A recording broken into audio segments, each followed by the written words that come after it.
For you in a bit. Next, we're going to hear from Rachel Vanderlaan, who's going to talk to us about a video about how to perform an effective septal myectomy. I'm actually looking forward to this. I've tried to make a video of a septal myectomy before, and it's a real challenge to get it to film well. All right.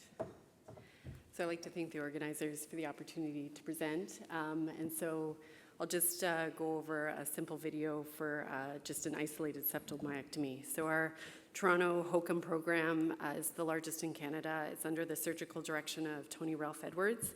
And from 1990 to 2023, we've done over 1,500 myectomies, with half of those being isolated myectomies. And so the bulk of our surgical planning is through echo, and so we look for the asymmetric septal hypertrophy, and we measure the maximal septal thickness at the SAM septal contact point.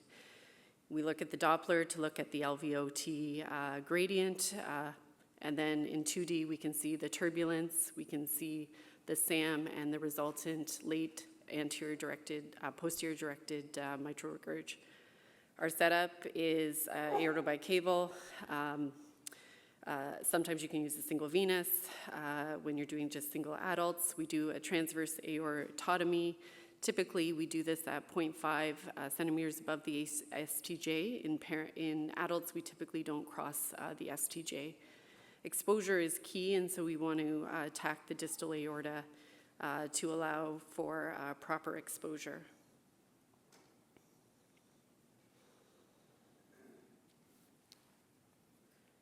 Once we have the aortic root exposed, we put in a number 6 Ross retractor to allow for identification of our landmarks, and then our first incision is done. This is typically started at 2 millimeters below the right coronary cusp hinge point, starting at the mid aspect of the right coronary cusp.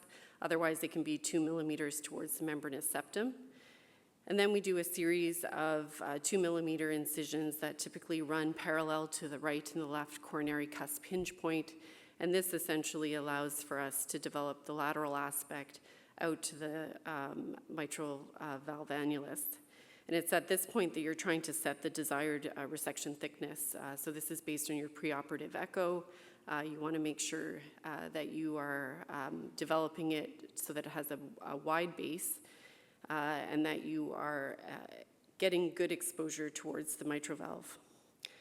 Typically, the desired thickness is going to be around 1 to 1.5 centimeters. So once you have developed some sort of flap using Argentines or some sort of toothed forceps, you can kind of use this to continue to develop the myectomy specimen down into the outflow tract. So when we're doing this, you want to maintain a constant thickness that you're trying to develop. You typically want to ensure that the length of your resection is going to be 1 centimeter past the SAM septal contact point. As you develop your myectomy specimen, you do want to make sure that you are always checking and exposing and using the forceps to get appropriate traction. It's easy to create VSD if you're not careful to maintain the same amount of thickness. You also want to make sure that you're not creating just a small tunnel that's converging towards the apex, but rather having this wide base of resection. As you go towards the apex, you just want to be able to see different structures to make sure that you don't injure the subvalvular apparatus.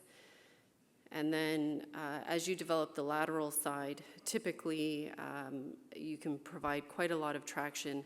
And then at the end, when you're taking out the specimen, use scissors to just get that final resection piece out. I find it important to try to keep the muscle block together and to do this, trying to do this as one muscle that's excised. It allows you to really make sure that you are getting the appropriate thickness and the appropriate length. It's easy if you taper it too soon, getting that last part is difficult. And so here you can see just getting these last part towards the apex and the lateral aspect. Once the specimen comes out, it's a good idea to measure the septal thickness as well as the length of the resection to make sure that it corresponds to the plans that you had in your preoperative echo.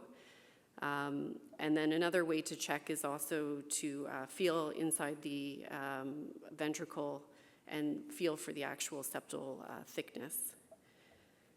Because we've tried to spare the sort of membranous septum area, you can do a flare or an extension. So this just starts more widely underneath the membranous septum and then tapers as you approach it.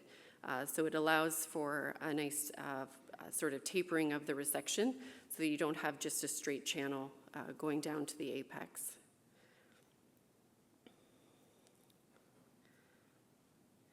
So as you go through this, it's important to just constantly feel for thickness, where ridges might be, so that you can get your myectomy. You clean the muscle debris with dental swabs and irrigate, and then check the aortic valve for any injury, and then you're closing the aorta typically with a running 4-O-proline. After that, extensive de-airing and then weaning from bypass. When you look at the echo, you can see that there's resolution of the LV outflow tract gradient.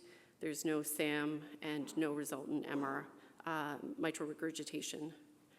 So if you look at our outcomes of the program, we have, for the isolated myectomies, a less than 1% 30-day mortality with a low rate of complications, so no iatrogenic VSDs, low rates of pacemaker insertion, as well as postoperative stroke.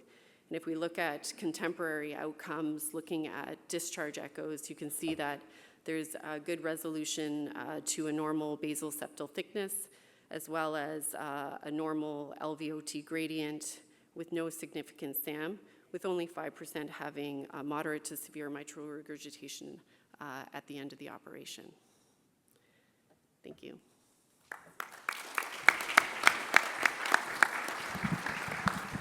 Thanks very much, Rachel. I'm sure there'll be some questions at the end in our